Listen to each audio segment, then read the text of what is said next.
In The Last of Us Season 2, Episode 4, titled Day 1, Isaac Dixon, portrayed by Jeffrey Wright, is introduced as a pivotal character and the leader of the Washington Liberation Front, WLF, a militarized militia group in post-apocalyptic Seattle. His character, reprised from The Last of Us Part 2 video game where Wright also voiced him, is given a more fleshed-out backstory in the HBO series. Isaac's introduction and backstory. The episode opens with a flashback. Oh, this is the Greenberg story. Set in 2018, 11 years. Before the main timeline of 2029, in Seattle's quarantine zone under FEDRA, Federal Disaster Response Agency control. Isaac is a FEDRA sergeant riding in an armored truck with a group of soldiers. The soldiers mock Seattle's citizens, referring to them as voters, derogatory term coined because FEDRA stripped them of their democratic rights. As Isaac bitterly explains, "We took away their rights, took away their right to vote, and somebody started calling them voters to mock them." This dialogue reveals Isaac's growing disillusionment with FEDRA's oppressive and fascistic practices, which dehumanize civilians through cruelty and mockery. As the truck is halted by a school, bus blocking the road, a group of citizens, likely early WLF members, surrounds it. Isaac exits the vehicle, ostensibly to negotiate, but his true intentions are revealed in a shocking act of betrayal. He greets a resistance leader named Hanrahan, Alana Ubach, by name, indicating a prearranged plan. Isaac then tosses grenades into the truck, killing all the FEDRA soldiers inside except for Burton, whom he deliberately spares. He tells Burton, "Now make your choice," forcing the young soldier to decide whether to join the WLF or die. This moment marks Isaac's defection from FEDRA to the WLF, driven by his disgust with FEDRA's unethical treatment of civilians. However, his willingness to slaughter his own squad with cold efficiency hints at a latent ruthlessness, suggesting that his moral stance is complicated by a capacity for extreme violence. The show's creators, Craig Mazin and Neil Druckmann, use this scene to establish Isaac's complex character. As Mazin notes, Isaac believes FEDRA betrayed him ethically, prompting him to reinvent himself at the expense of others.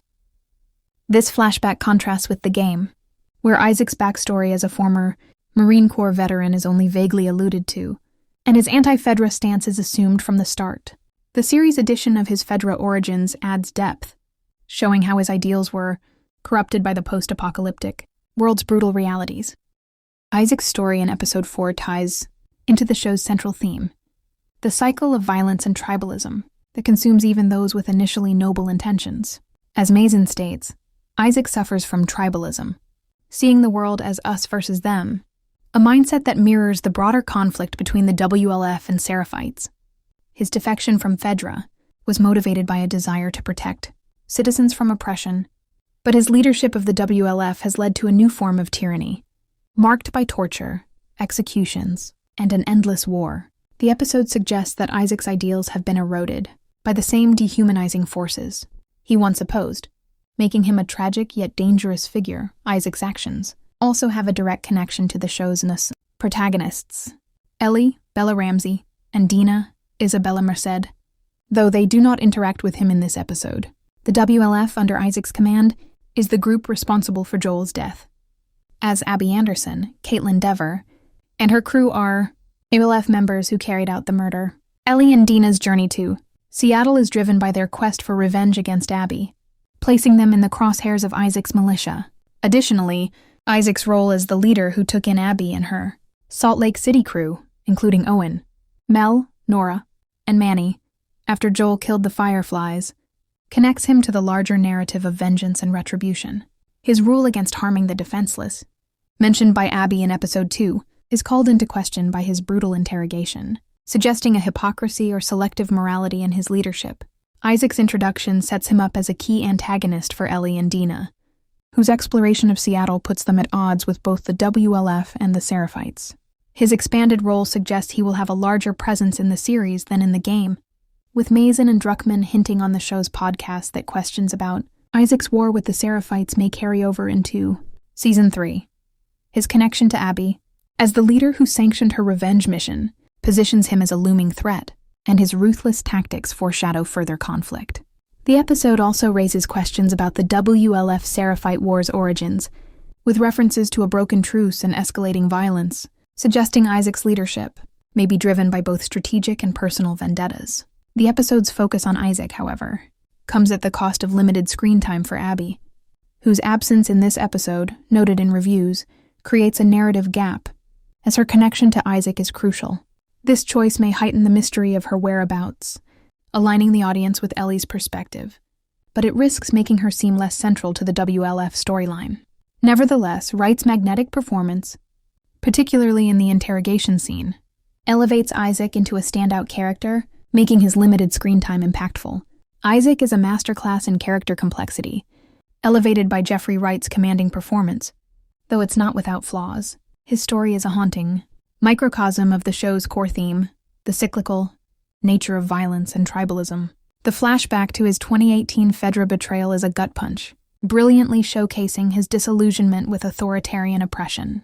The moment he tosses grenades into the truck, sparing only Burton, is both shocking and revealing.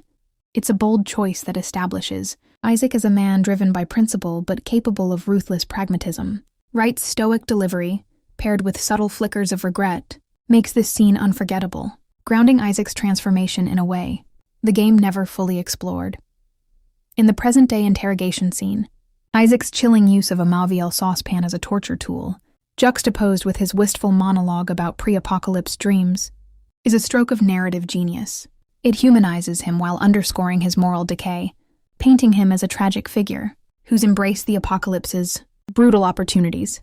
The contrast between his cultured demeanor and sadistic actions is riveting, and Wright's ability to convey both menace and melancholy makes Isaac one of the season's standout characters. However, the arc feels slightly rushed due to the episode's packed runtime.